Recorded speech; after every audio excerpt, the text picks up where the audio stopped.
And that's going to be the focus of our show today is where do we go from here? There's all the hype about AI. Is there a reason to be scared or is there a reason to be optimistic? And When AI hit, it just seemed like a natural progression. So I closed down the digital marketing, opened up 24/7 Press AI solutions, and have been working and doing AI automation. And so it was just a natural progression for me, Daryl. okay, how have you seen that progression? Like, how have you seen that? Like, was it a good decision for you? Were you happy that you went from digital marketing to AI solutions?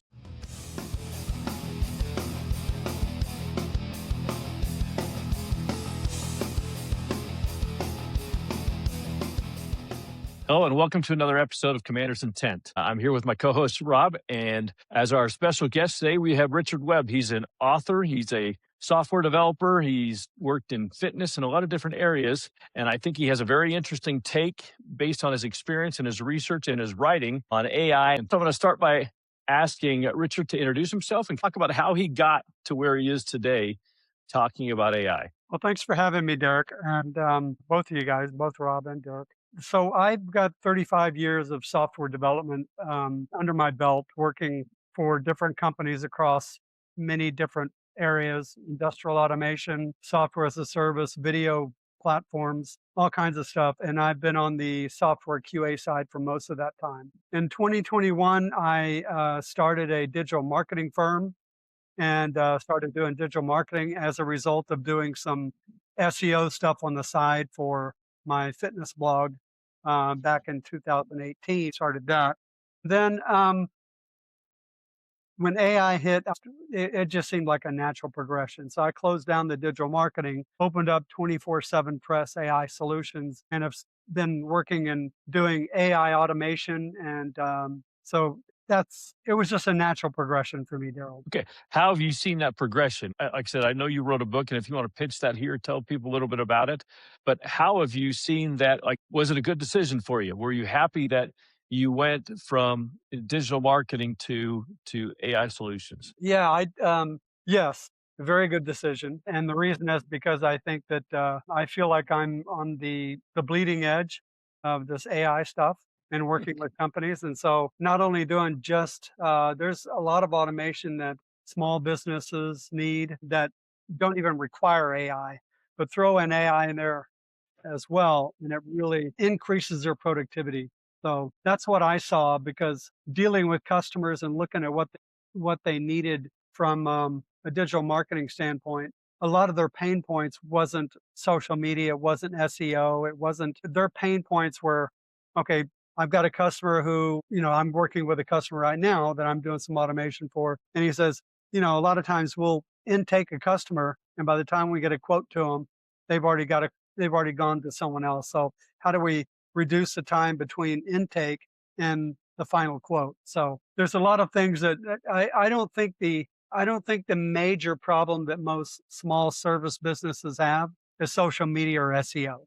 It may be local SEO to get more people seeing them when they search for plumber in my area. But there's a whole bunch of behind the scenes things that can make them a lot more productive, and that's what I focus on. Okay, thanks. So you sparked a question there. Thinking of all the different companies that you have worked for, and I've got a number of business owners who are on the show with us today. What kind of companies, what different kinds of companies have you worked for, and how have you helped them use automation, use AI? Well, one company in Austin, Texas, I worked for. It was a shipping company. You could ship anything, anywhere, all over the world. And one of the things we had there was we had automation that was not related to AI. This was well before AI, but we had the whole pipeline automated from and automated tests through each environment all the way through the pipeline. So we deployed on demand. So we deployed like 105 times a month to the production site. One developer says, I have this change to make. Boom, he does it in his own environment. It goes to the development environment. Automated test ran. Then it was passed or not passed. If it passes, it goes to the QA environment, runs on the QA environment. If it passes, it went on to. So we were deploying all the time, several times a day. So that was one level of automation. And I did a lot of automation at several video platforms that I worked for as well. And then I was at an industrial automation company. And that when I was more managing and didn't really have time to do hands-on stuff. But I had an automation person doing testing. And that's one of the things in every software company I've been in, we've automated the software testing. Wow. Okay, here's the ignorant side of me. There's a lot of ignorant sides of me, but when I say the word deploy, I mean one thing. When you say the word deploy, I'm kind of tracking you. Just for the benefit of myself and maybe a couple other people in the audience just like me, what do you mean by deploy? So in software development, when you say deploy, you're moving it from one environment to another. Okay. That's really what it comes down to. And I think it's very unusual in software development, software as a service, that they do on-demand deployment. It's Yeah. very unusual. A lot of times what they'll do is they'll say, development finishes a build on this date and it's got these changes. They give it to QA. They go through and they test those changes. They bless it and they move it on to the next environment, whether that's a staging environment or the production environment. But we were actually at that particular company, we were deploying as long as it passed the tests, it went straight to production. And this was not a simple site either. It was in, I think, 5 different languages. So it was a pretty complex Wow. site. Yeah. Well, Wow. but with that, Richard, I mean, it sounds like what you're doing is you're leveraging, the power of computers and what they do best versus, what humans do. I mean, I've said this for years and years. What computers do best is they calculate, they can see patterns, they can see calculations, they can do algorithms way faster than I can. So if you're talking about software testing and a testing environment, yeah, perfect. Because they could go through and test every aspect of that software a million times over before I could even, click 4 or 5 buttons. And so, yeah, that makes a lot of sense. And those are the gains and efficiencies that I think that companies are going to look for, that I think they're really going to gain. My brain kind of goes back to, so I got some training in economics. Well, I have a degree in economics from my undergraduate. And I remember talking about how we talked about why the GDP pretty much rises constantly, and goes up in spurts at different times. And I was in college in the early 90s, and through the 90s, man, GDP went through the roof. And it was because of the automation, the computers were a great crutch and tool for all of the people that work in an office environment. And I think, to me, when I look at it, the stuff you're talking about is that next logical progression. We're going to let the computers kind of automate those things that they're really, really good at. But I still think that there's those outside edges. I don't know, maybe you've found it, but I haven't found anybody yet that says, hey, yeah, I'm going to let AI take over my business and run it. It seems to me that, they want that, as Derek and I talked about on a previous show, they want information put to them in a specific way. The computers are really good at doing fast and putting that data into some manageable perspective, but they still want their finger on the pulse and being the one saying, yeah, let's make this happen. Absolutely, Rob. Yeah, I totally agree with that. And one of the things that I preach is that one of the problems I think people are having with AI models is that they're using it the way they use Google. So they're saying, hey, Yeah. ChatGPT, show me how to train my dog, how to sit, for example. So I try to tell people to use AI to challenge assumptions and make sure that you're including everything in the decision points rather than saying, just give me the answer, right? So my whole business is based on trying to get customers to use AI as a partner, not as a decision maker. Wow. Yeah. I like that. So, A minority partner. Yeah. Minority partner, exactly. yeah. Yeah. Well, and so Richard, I'd ask, because I think that's important distinction, right? Is to get the AI to challenge your assumptions. Because to your point, I think we humans have so many psychological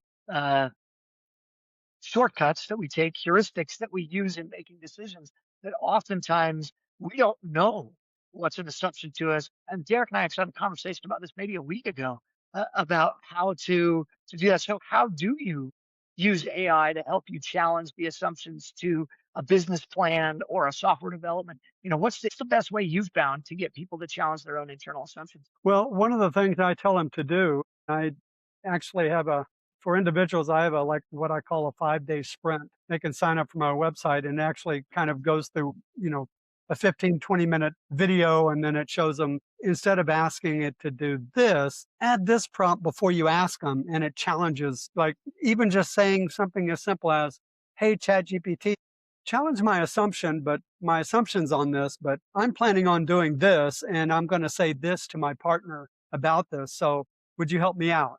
But one of the things that ChatGPT can do in that case is it'll say, "Well, Richard, interesting you say that, but have you considered this? Because it sounds like your assumption is he's doing this, your partner's doing this, when he may not be doing that. He may be doing something different."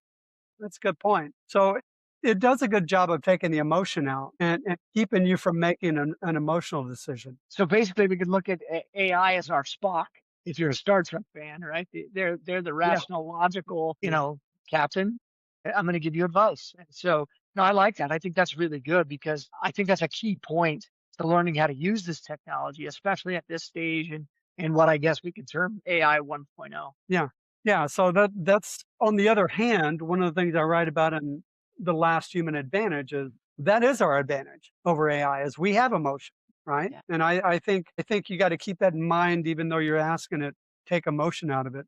And I've done that several times. Like I rented a car from Turo the other day and I was pretty angry about the whole episode. And I told ChatGPT, I said, I'm going to give a 3-star review, but do me a favor, taper it down. I mean, the car ran really well. Unfortunately, the air conditioner didn't work and it was 85 degrees outside. It tapered it down a little bit. So I like that. I like that it takes emotion out. But I think we need to be very aware that that is our advantage, the Yeah. emotion, one of our advantages. Richard, you may be able to touch on this. I will probably have an opinion on it. I've always said I took a number of economics classes in college also, and I remember looking at the math going, this is not math. This is math with emotion. And I've always kind of stood by that. Mhm. That what is economics? Economics is not straight math. It's math with emotion. What drives markets? Emotion drives markets. So how do you that human side of us is what makes it fun. It's what makes us so capable in so many ways. How do you augment that emotion to still better make decisions for your business, for your life? Well, and the other thing that what one of the other advantages is we have a better understanding of ethics, right? So emotion, Mhm. ethics. There may be something that ChatGPT or Claude or any of these models, Gemini might say, well, yeah, I could do that legally, but is that ethical, right? Right. How would I feel about myself? And I's just not there, right? So that's Yeah. one of our human advantages.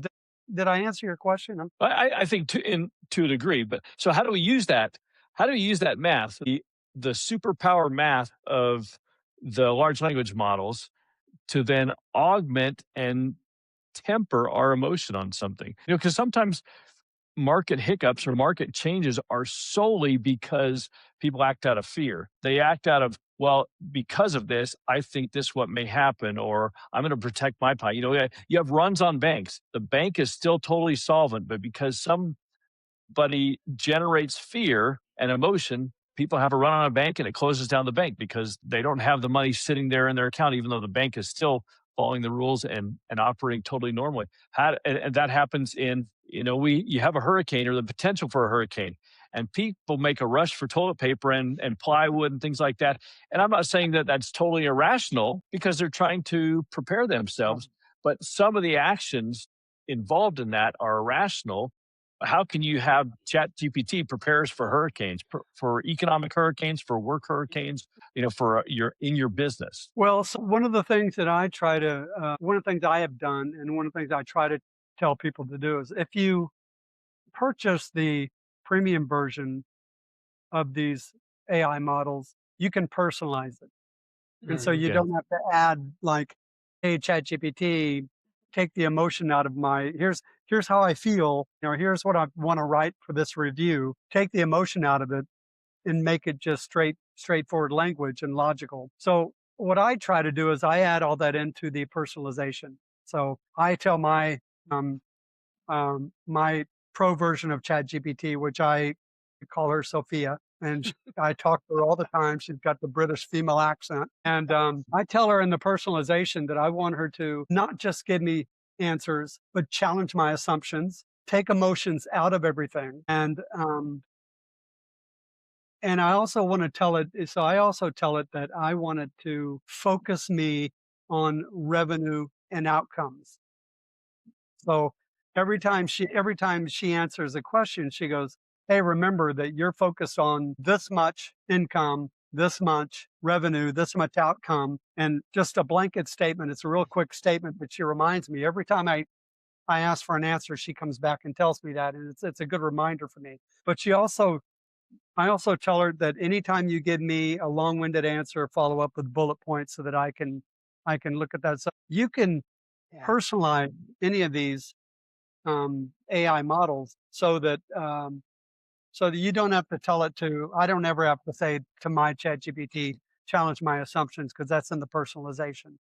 If you're not using the personalized version, then there are certain prompts that you say, hey, listen, and I think you want to do that. If you say, take emotion out of this, put your emotion in it, let them know what you think when you type it out, and then tell the model, take the emotion out. You can tell I'm angry, take the emotion out so that it balances my emotion with logic. Like that. As you were talking, I was thinking about, my mother. She was a fantastic accountant, in terms of how she managed the family money. Her checkbook, until she started suffering from dementia, literally 60 plus years, her checkbook was balanced to the penny every single year. And she was very good about money. When it came to investing, she was a depression era kid. And sometimes emotion got the better of her. So even though she was so exacting in her finances, sometimes emotion got the better of her. She was a buyer of gold, which there are a lot of fantastic reasons to buy gold and have that as part of your portfolio. But what are the assumptions? What is the math while you're doing that? If she ever bought stock, and she's one of millions and millions of people who they see a news article on a company and they go, that stock's going to crash. And so they sell it because they want to get out before they lose all their money. When the fundamentals of that company often have not changed one bit. The fundamentals of the market have not changed one bit. And yet they act out of panic instead of based on their assumptions for investing. What are my objectives? What are my goals for investing? And what am I doing with and what has changed in the market, that made me buy this stock or this company in the first place? What has changed for the better or for the worse in order to help me act? And I don't know how to do that with any AI models, but I would see that as a big benefit. But then you translate that into your small company. You're running a company and you offer certain services and you have a certain size workforce. What is it that's going to make you change? Do your assumptions change because you get nervous? Because you have a downturn in the market 1 month, or uh, are you just operating out of fear? Well, I haven't tried any of these. There's several AI platforms, AI trading platforms out there. So I don't know. I haven't tried any of those models, but one of the other things that I noticed, and I'll get around to answer your question, but one of the things I noticed is that you need to tell your AI model, don't make up stuff. You Hmm. cannot make up. Yeah. If you're going to No hallucinating. Yeah. cite stuff, I want real links and I want real data. Because a lot of times when I was doing blog posts for my health site, I would cite actual studies. So I had to tell it, don't make up stuff. If I click that link you give me, I want it to go to a real site. So, and even in so let's get back to your question. So, how do you take that emotion out? And I think that if you tell it, don't hallucinate, basically you're telling your model, don't hallucinate. I want real factual data. I think that you have it do the research on that. And I have my chat GPT set to the thinking model, which is, it takes a little longer. I don't get my answers as quickly, but it's Yeah. thinking. It shows the thinking and it shows, okay, I'm looking at WebMD, I'm looking at whatever. It's Yeah. showing that it's actually doing real research on it. And I think that you could do that as well to let it take, for example, information out. I remember that it could take the assumption out. Like you're assuming, for example, that maybe I'm buying Tesla because it's electric car company. And it may come back and tell you because it does research, Tesla's a data company. It's not a model. It's not a car company. Yeah. You may be investing for different reasons, just as Yeah. an example. And so I think that using AI to take the emotion out of it could save you money. And also you put your goals in there too, and you let it know, well, my long-term goal is I want to, become a millionaire in stocks in 30 years. Okay, well, yeah, then you're not going to be selling on the whims of the market, right? Because based on history, the market's going to go up. Yeah. Right. Yeah. So I think I answered that question. just taking the emotion out of Yeah. the trading, which I think the market will always be. I had somebody just recently say that a good friend of mine who's a gas trader on the floor of a market, and he goes, AI will never take that job. Mm.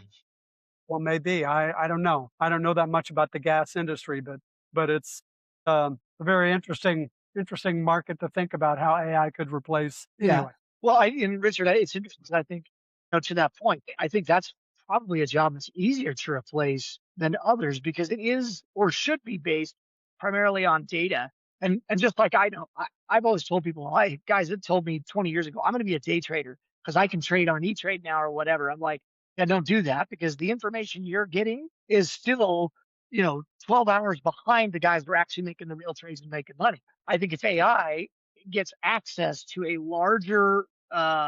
m- a larger swath of data, then I can't process faster than a computer. And if the computer is able to put all the data points together and decide that it needs to make this sale or this buy, it will beat me every time.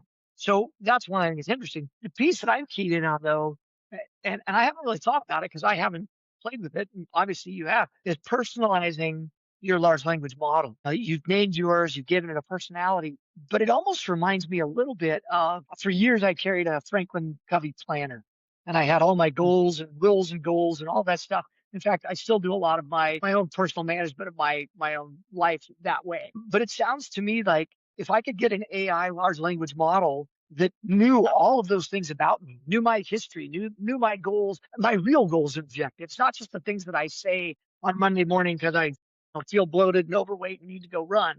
But my real goals, I think it maybe would be something that would keep us more on a more straight line trajectory rather than bouncing all over the place as we indulge ourselves on a weekend and try to binge. And so to me, maybe that's the right way to do it is personalizing these things for people or businesses. And as they get to know the business, they become that advisor, that person that sits on the decision maker's shoulder and reminds them, like you've got yours reminding you, hey, it's about revenue and about these things. That to me seems like a very powerful concept that maybe guys like me are missing because I'm kind of, dismissing AI as kind of a flash in the pan. well, yeah, it's certainly not a flash in the pan. Yeah, they even said that about the internet, didn't they? Right. Absolutely. Yeah, no, I think the personalization of it is. I think we're missing like a huge. Anybody who's not doing that is missing a huge opportunity. Because Hmm. I think, I mean, just personalizing it allows you to feel more comfortable talking to it. But B, just reminding that person, remember, this is what you do and this is what your goals are every time you open it up. It's powerful. That's powerful. What that means, Richard, is that the individual putting the human element back into it and the human in charge as the majority shareholder of your company of two with your minority partner AI is that you have to give it input before it gives you anything. You're the one who is setting the standards, setting the parameters, and setting the direction for that computing power is really what you're doing. You're the one who's setting up the computer and giving it a vector and telling it to help you in very specific ways to accomplish very specific things. To Rob's point, you add in your goals, you add in what your roles are and what your aspirations and objectives are, and all of a sudden, that's what it's looking for, and it's looking for that data. And then you tell it not to lie to you because a bank account full of lies is still an empty bank account. You want it to actually make you real money instead of hallucination money. And my brother in his company, he's very much personalized his. And if you don't personalize it, it seems like you're just using it as a more powerful Google tool. Yeah. Well, yeah, you have to reinvent. You have to remind it what its role is every time you do it. Here, you can remind it. You can let it know here's your role um, in the personalization, Yeah. and yeah, and don't make up stuff. Yeah. So what do you think, I don't want to you tell know, you the wrong information. yeah. So tell me this with the different companies that you've worked for, where do you see the market going? And I know this is just a guess, but you've seen and you're using the power of AI. Where do you see the market going? How do you see it beyond just the generic as that minority partner to help us in the decision making in tangible, specific job markets, where do you see AI helping us the most, and where should people be looking for new job skills? Well, it's interesting. I think that you hit the nail on the head earlier when you talked about craftsman skills. I think that you're not going to replace a plumber. You're not. You can call AI and tell it AI may be there to answer the call, but you're not going to replace the plumber, the electrician when you need somebody right away. But I have seen it replace Uber drivers. It's on a trajectory in Austin. They've got the Waymo cars and stuff, and I've taken them. They're pretty good. Where do I see it going? I do see that it's going to replace all of Uber drivers eventually. I just see that happen. Sadly, I see that happening. I even see it where I've even gone into a fast food restaurant. They even have like a little kiosk, and they have AI involved in that. So, is it taking counter jobs at the fast food restaurants? That's one of the things that I see. So, I'll give you an example. I think it was Sam Altman that I heard on another podcast. I think it's a Diary of a CEO, and he was talking about one of the problems. I talked about problems we're going to see right away of AI replacing. I think AI replacing more jobs than it replaces. I mean, than it adds over the next couple of years. And I think we're already seeing that. But one of the things that he pointed out was that take a law firm, for example. You've got these senior executives who went through the clerking for a judge, became a seasoned attorney eventually, and now they're running a big law firm. Well, now they're saying, we don't have to hire as many attorneys because we can use AI. So 5-10 years from now, where's that that seasoned senior management? The picking's going to be far less. Rather than hundreds of attorneys, you may have 50 to 100 attorneys to choose from that level. So I think we're going to be hurting in those type situations in the future as well. That makes sense. Yeah, you still have to grow the expertise in whatever the field is. Like I look at, as you were talking, I was thinking you could automate and use AI for a lot of your accounting requirements to manage the books of your company. But when it all comes down to it, when I have a question about my books, who do I turn to to get that question answered? When I get audited by the IRS, who's answering those questions? If I go, I don't know, the computer spit it out. That's not a good answer. And that's the kind of answer that's going to cause you a fine with the IRS. But just understanding what is the status of my books, of overall the accounting of my company, and how do I get that expertise. I was mentioning my brother using AI for real estate developing, but the only reason he can do it and do it really effectively is because he's got nearly 30 years developing real estate. So he understands what questions he asks, he understands what matters. And you look at every single career field, and it's kind of the same thing. And so that is a big question. How do we grow the experts if the experts don't have to cut their teeth on the baseline jobs? Rob pointed out, he pointed out the example of the flight parameters, and that's the same accounting. Is the IRS, if they audit you, are they going to say AI made the mistake? Not a problem. No, not at all. Well, that's the other piece. So, Richard, you talked about Uber drivers are going to get put out of business. We've been talking about this for a while. And one of the classes that I took in the Air Force, we talked about how it's not just technology that drives technology, it's social and cultural factors that drive technology. And in this case, I don't see AI or self-driving cars taking jobs away from humans until we can sort out the idea of, hey, when that car crashes and kills somebody, whose fault is it? Is it the software developer that wrote the software? Is it the sensors that built the sensor? Is it the guy who sold the car? Is it the guy that's the passenger in the car? These are all things that we're not going to sort out. And if we can't get that sorted out, you can't deploy that technology. I don't care how good it is. You can't deploy it. I mean, people have told us for years. I got told by a guy in the Air Force, he goes, in 100 years, your great-great-grandchildren are going to marvel at the fact that you were, one of those limited individuals that strapped yourself in an actual airplane and went and flew, because pilots don't do that anymore. These are all automated.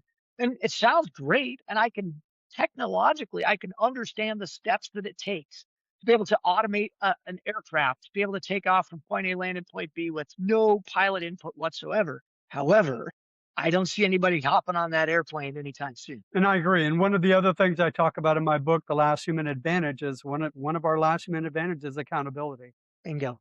So That's a huge one. Yeah, and that's really, I think, that's the maybe, and I think you've hit it on the head there. That may be one of the last frontiers that we've got to solve socially, culturally, and technologically. We've got to put a framework together for a new accounting, a new reckoning. Otherwise, we can't accept some of this stuff into our current structures. Let me give you another example on those same lines, medicine, because Yeah. now a doctor can Absolutely. create, have his minority partner AI assistant that's helping him do the research to help care for patients. Let's say he misdiagnoses based on AI, based on what the computer tells him he should be doing. Who's responsible for that? Well, ultimately, he's responsible for that. Yeah. Then you take it a step further, and I go into a doctor's office, and there's a big scan there, and it scans my body, and it says, you have stage 4 cancer, when all I have is a bad cold. And the computer made a mistake for whatever reason. Who's holding, after they take out my lung, who's holding, and it's a perfectly good lung, who's holding that doctor's office accountable? Who is responsible for that? And those are challenging questions. Yeah, but I think again, I mean, Richard, like I said, I haven't read the book, but I'm looking forward to it now because it seems like you've hit on some of the more, the more interesting details of the kind of the collision between humanity and AI calculation.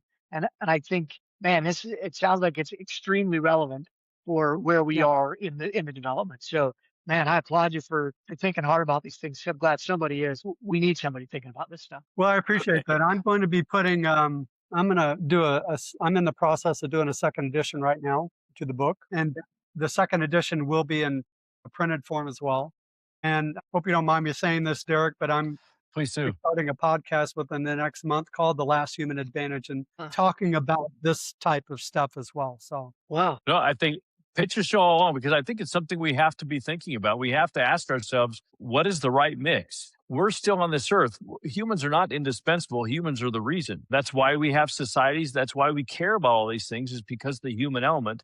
So what is the right mix of all these assists, all this, these inventions that we've come up with? How do we best use it to improve our life instead of to cause problems amongst ourselves? I mean, I love automation. I love how it simplifies some things until I don't. Sometimes there's just so much value in a task that I can do with my fingers that I can actually lay my hands on and physically take care of it. There's so much value for the human psyche and who we are as a species. And I applaud you for asking the questions and kind of starting the conversation with it. I look forward to your show.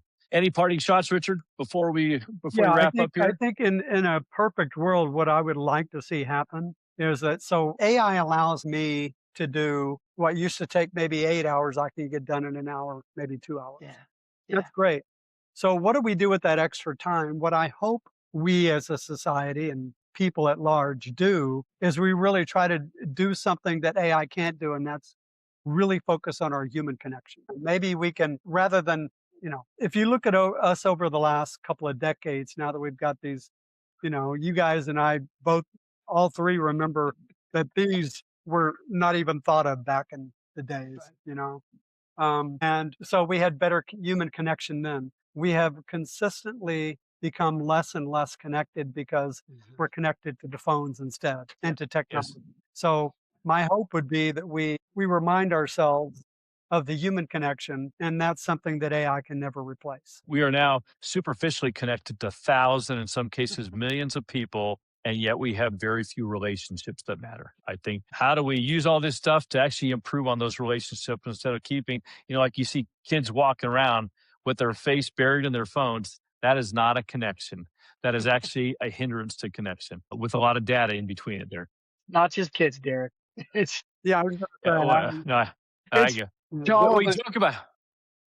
No, you are correct. I catch myself. I'm like, I got to turn that thing off and set it aside because I'll start thinking about something and immediately I want to look at the answer and I want to know the answer now all the time, all the while I'm sitting next to my wife having a conversation. And I'm like, yeah, you're right. Yes, I am ignoring you and not for a good reason. So Cool.